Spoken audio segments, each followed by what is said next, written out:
Kembali rakyat bersuara. Saya sebelum ke Babe Haikal yang tadi mau interupsi, saya ke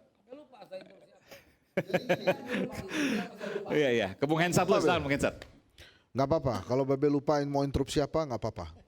Jadi gini Bang Aiman, kalau kemudian semangat mengumpulkan partai-partai politik untuk berada dalam sebuah koalisi adalah untuk mencegah agar tidak ada yang berisik, itu menurut saya berbahaya koalisi yang terbentuk, dan saya mengajak rakyat untuk menggagalkan koalisi yang dibentuk atas tujuan supaya tidak ada orang yang berisik. Karena nggak boleh hal itu terjadi. Jadi menurut saya, kalau kemudian tujuannya Pak Prabowo mengundang semua orang dan mengatakan merangkul semua orang adalah untuk mengajak semua orang bungkam terhadap apa yang dia keluarkan dalam sebuah program, itu jadi salah. Dan itu salah di awal. Belum dilantik padahal. Memang Pak Prabowo ngomong seperti itu? Enggak, maksud saya Merangkul, menjelaskan. iya. Oh, Saya kalau menjelaskan ini. bahwa jadi berada di luar Iya. pemerintah, di luar pemerintahan itu bukan berarti tidak mulia. Iya. Itu mulia juga. Tapi nggak dapat apa-apa kan itu. Loh, itu kan problemnya pilihan politiknya dia. Oke. Kalau misalnya dia kemudian ada satu kelompok misalnya berada di luar pemerintahan, apapun alasannya, misalnya karena kalah, karena ingin menjadi penyeimbang atau ingin memberikan masukan kritis, boleh. Tapi jangan yang menang mengumpulkan semuanya dalam rangka supaya tidak ada yang berisik. Ya jangan dong. Emang kalau mengumpulkan semua kira-kira tujuannya apa? Kalau menurut saya ingin mengumpulkan semua supaya dalam berada satu barisan aja. Tapi jangan kemudian memotong fungsi demokrasi yang ada. Saya memahami apa yang disampaikan oleh Bang Haris tadi. Ya jangan kemudian legislatif menyanyikan lagu setuju terus-menerus terhadap eksekutif. Atau bahkan yudikatif tidak mengawasi secara hukum jalannya pemerintahan yang dilakukan oleh eksekutif. Jadi memang harus dipisah. Tapi bukankah kemudian ketika merangkul dan kemudian diberikan jabatan atau setidaknya bisa bisik-bisik seperti Babe, kan pasti juga tidak akan mungkin berbeda pendapat. Nah kalau tujuannya seperti itu, lebih baik jangan ada rangkul-rangkulan koalisi. Dan saya mengajak rakyat juga protes di awal aja. Kalau misalnya sekarang Bang Refli Harun protes kenapa kemudian Nasdem dan PKB masuk koalisi misalnya, harusnya semua pendukung 01 marah juga. Mestinya. Apalagi kalau ternyata tujuannya adalah supaya tidak berisik nanti pada saat menjalankan pemerintahan. Nggak ada yang kritis. Yaitu kita harus cegah dari sekarang. Termasuk Babe Haikal juga saya yakin tidak setuju kalau kemudian tujuan Saya mau Pak nambahin Prabowo dikit. merangkul Sorry semua saya itu potong, adalah ini sebagai penting. ngomong. Bukan cuma dalam rangka supaya nggak Nggak berisik, berisik. tapi juga ada sisi lain supaya kebagian. Jangan gitu juga. Jadi Masuk supaya kebagian Jujur aja, gitu. sekarang jujur aja. Ngobrol sama teman-teman di KPK atau yang alumni KPK. Kalau dia udah berani, udah lepas, tolong buka dong. Berani nggak? Ya kan? Ini sih kalau saya mah masa bodoh sama dia nih. Berani apa maksudnya nih Bung Haris? Masa bodoh dalam arti sebelum jadi anggota parlemen juga kita udah sering nongkrong. Tapi dia buka dong. Bagaimana praktek tawar-menawar itu? Tawar menawar apa? Tawar menawar kan tadi saya bilang dia tahu informasinya, dia yang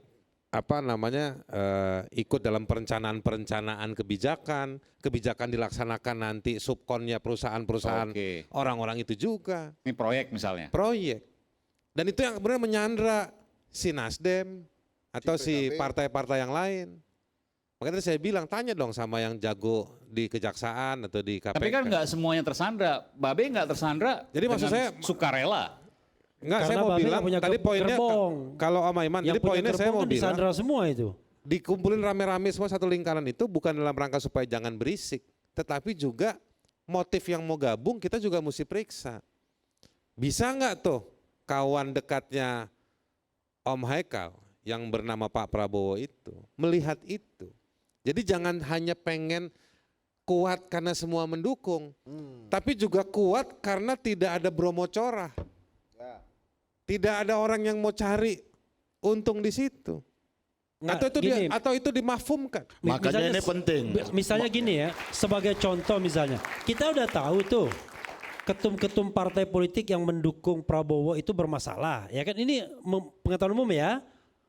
Ada masalah minyak goreng, ada masalah impor gula, ada diperiksa Kejaksaan Agung, kantornya langsung melipir.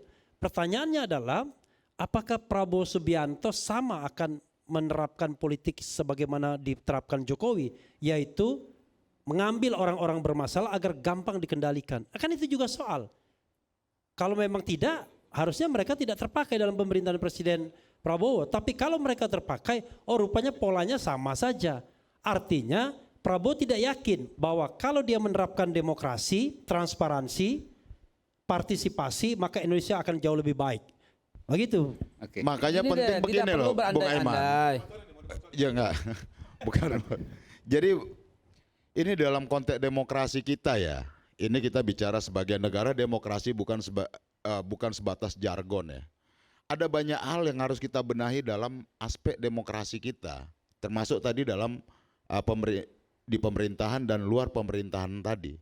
Selama ini ya karena kita terjebak pada term dan jargon demokrasi tadi, tapi pada aspek aplikasi dari substansi demokrasi itu kita nggak jalanin tuh. Nah, ini yang tertanam sejak zaman Orde Baru. Kalau dianggap sebagai di luar pemerintahan itu dianggap akan mengganggu pemerintahan. Tidak selalu begitu. Itu stigma yang melekat sehingga kemudian kita belum mampu memberikan ruang dalam aspek pelembagaan demokrasi tadi, baik yang ada di dalam pemerintahan, partai politik yang di pemerintahan, maupun yang di luar pemerintahan. Di Amerika atau di berbagai negara-negara demokrasi lainnya, di luar pemerintahan itu sama baiknya dengan di pemerintahan. Karena pelembagaan demokrasi terjaga, bahkan pembiayaan terhadap partai politik yang di luar pemerintahan pun ada. Itulah konsistensi dan konsekuensi kita menjaga demokrasi tadi, Pak. Nah, apakah hari ini diperlukan penyeimbang untuk pemerintahan tadi yang berada di luar pemerintahan? Penting, Pak. Karena apa? Kita mencegah pemerintahan yang menjadi monster atau leviatan. Kalau semuanya berkumpul dalam satu kepentingan mengelola pemerintahan dengan semangat oligar tadi, Pak. Yang hari ini kan terjadi itu. Apakah dalam 10 tahun saya di pemerintahan ini, saya tidak melihat ada partai oposisi yang efektif tuh membangun komunikasi dan mengajak partisipasi masyarakat untuk bersama-sama mengkritik kebijakan-kebijakan pemerintah. Contoh umpama dalam undang-undang Omnibus Law, tenaga kerjaan, ada banyak lain-lain ya yang itu harus di luar pemerintahnya, oposisinya juga harus efektif. B, silakan B. Begitu. Makasih. Saya sebenarnya sampai lupa apa yang harus saya potong tadi ketika dalam segmen sebelumnya. Tapi disebutkan, saya bantu gini, dan diingatkan kalau lagi ya. seandainya sistem berjalan, orang seperti Babe ini nggak perlu, karena sistem berjalan, jadi nggak perlu ordal, gitu ya kurang lebih ya. Enggak gini. Tapi kalau seandainya sistem nggak berjalan, maka orang seperti Babe ini banyak yang deketin, jangan-jangan bisa jadi makelar. Dan kurang lebih juga gitu. kadang-kadang orang Nauzubillah masuk min ke zalik, pemerintahan untuk nauzubillah jadi min zalik. ordal. itu Karena dekat masalahnya. dengan presiden, kan begitu. Oke, begini. Ini kan alamiah saja. Do not jump to the conclusion with little bit information. Ya. Jangan lompat kepada kesimpulan dengan informasi yang sesaat dan sedikit. Tadi dikatakan spesial, istimewa, saya bantah itu. Nggak ada orang istimewa, nggak ada orang khusus, nggak ada orang spesial. Beliau terakses oleh semua. Beliau mudah sekali, bahkan seorang anak kecil yang umur cuman berapa tahun tuh, yang menangis ya ketika beliau dihina, itu sampai loh ke sosial media dan sampai loh ke beliau, dan beliau ikut komentari loh. Beliau tuh orangnya seperti itu gitu Pak loh. Prabowo maksudnya? Yes, ya. Beliau bukan orang the untouchable, hanya oleh orang inner circle saja yang bisa membisik. Tidak. I guarantee you tidak begitu, Bang. Kalau sekarang nih, I guarantee itu berarti orang dekat nih, ordal ini. Karena bisa menggaransi dia. No. Gimana coba? Kita Ya. nggak perlu garansi. Ya. Yang perlu Tadi kita Bang adalah Refli Prabowo semakin benar. banyak Babe Haikal semakin menjelaskan dan semakin yakin kita dia ordal. Bukan, kita ini Makin menjelaskan. No, jangan. Ya, biarkan Sekali lagi Babe saya dulu. bilang, Silakan, don't jump Babe. to the Silakan, conclusion. Teman-teman ini melihat kebijakan Pak Jokowi yang apapun yang tadi disampaikan, tiba-tiba mengatakan, wah kira-kira Pak Prabowo ke depan akan begitu nih. Jangan juga seperti itu dong. Iya kan? Nggak boleh juga seperti itu. Orang nanti dilantik bulan Oktober kok tiba-tiba kok dibawa-bawa semua apa yang salah di pemerintahan yang dulu dikhawatirkan. Boleh saja deh kalau mengkritik, tapi kalau umpamanya tanpa kata jika diterangkan. Tadi saya juga kritik Bung Hensat tadi yang udah ditambahkan oleh Bung Haris ya, ada jikanya. Jadi teman-teman sekalian, cobalah sekarang berpikir positif, optimis, sambil memberikan kritik yang membangun, bukan yang menakut-nakuti rakyat dengan wacana-wacana jangan-jangan ntar kayak begitu lagi, Ya enggak juga seperti itu. Beliau enggak pernah, beliau kalau salah disalah, berapa kader Gerindra yang ketangkap KPK? Ada juga kan, dan beliau enggak. PDIP juga banyak. Ya. Waktu zaman Pak Jokowi PDIP juga PDIP banyak. juga banyak, artinya enggak sontoloyo amat gitu loh. Saya pribadi nggak nuduh kayak gitu. Cuma ada poin menarik positif tadi tuh. Bahwa Pak Prabowo nanti nggak kayak gitu lagi kan, kayak kemarin-kemarin. Nah sekarang pertanyaan pentingnya gimana caranya Prabowo memperbaiki kesalahan Jokowi 10 tahun. Itu bukan kapasitas saya dalam menjawab. Itu dia, itu penting tuh kalau misalnya Babe Haikal mengatakan bahwa Pak Prabowo nggak kayak gitu, dia nanti nggak seperti yang dituduh teman-teman. Yang teman-teman tuduh ini kan sebenarnya punya Kekhawatiran. referensi ke 10 tahun terakhir. Iya, Oke. ini logika. Nah, ini Tapi harus- Babe bilang tadi jangan samain dong, kan Ya, beda. iya. Ya, tapi kan harus diperbaiki. Oh, harus diperbaiki. Gini, Harus ini, kan dikoreksi. ini pakai logika. Anda harus 10 tahun mengakses- kita menganggap ada kerusakan Anda harus demokrasi. mengakses program-program Lalu- beliau. Lalu kemudian ini keberlanjutan. Jadi yang dilanjutkan itu yang kemarin kan begitu. Iya. Ya Anda harus mengakses Kalau begitu kan program-program Anda berubah beliau. juga, perubahan juga dong. Kalau akses Harus sudah bukan dibaca. keberlanjutan. Anda harus mengakses Kalau berlanjut program-program ekonomi beliau, rusak, 1, hukum 2, rusak, 3 program-program politik unggulan gitu loh. Jadi yang mau dilanjutkan mana? Politik, ekonomi, sosial, budaya, hukum. Loh beliau sering katakan Rusak kok yang semua. baik dilanjutkan, yang tidak kita koreksi gitu kan Yang sering baik yang mana disampaikan. kira-kira? Yang baik misalnya apa? Loh, sekarang nggak- Misal ada contohnya dong yang baik itu. Sekarang Anda nggak merasakan kebebasan yang luar biasa di masa ini, di masa sekarang, kebebasan Nggak bicara. merasakan, saya lebih baik zaman Gus Dur sama zaman Megawati. Iya, Bung Haris di sidang. zaman Gus Dur yang terbaik kalau soal kebebasan. Zaman Jokowi tidak regresif. Jimli Asidiki ketika menerima profesor di Melbourne University mengatakan demokrasi sedang regresif, dia bilang. Pak Jimli loh yang dekat dengan Prabowo, apalagi Refli Harun ngomongnya pasti ngomong begitu juga. Bu, Jadi maksudnya semua sedang adalah, makanya heran ketika orang bicara tentang keberlanjutan, apa yang mau dilanjutkan? Utang luar negeri mau dilanjutkan, kemudian regresif, kemudian represif. Kan kita juga bingung. Kalau mau melanjutkan, ya lanjutkan yang baik. Tapi yang baik Tadi hilirisasi Kalau ya, kita bicara tingkat tentang kemiskinan di sekitar daerah nikel hilirisasi misalnya. meningkat. Oh, Faisal Basri bilang nggak ada bangsa sebodoh bangsa Indonesia ini di mana yang namanya governance nikel itu 90% buat China misalnya. Kan banyak hal-hal. Lalu apa yang mau dilanjutkan? Apa? Pindah Gini, ibu kota juga belum tentu mau Pak Prabowo. Bung, gini Bung.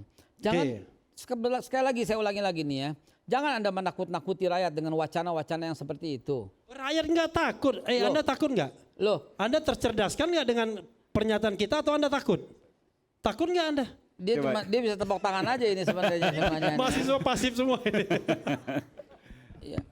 Maka dari itu kembalilah dengan Ayo sekarang siapa yang pilih Prabowo kemarin? Silakan B. sudahlah. Yang sudahlah. tunjuk tangan nggak ada, nyolek-nyolek lu tuh. Jadi maksudnya begini. Sudahlah gitu ya, sudahlah. Saya Silakan, sekali lagi saya bilang, sudahlah.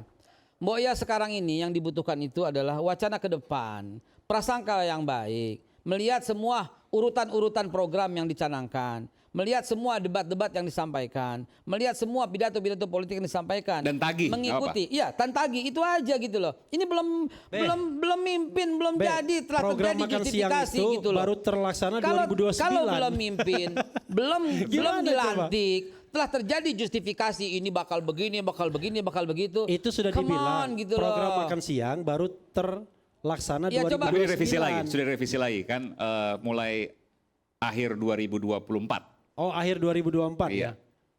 Oh gitu, program makan siang. Informasi yang terakhir direvisi seperti itu. Begitu loh, betul ya Be ya?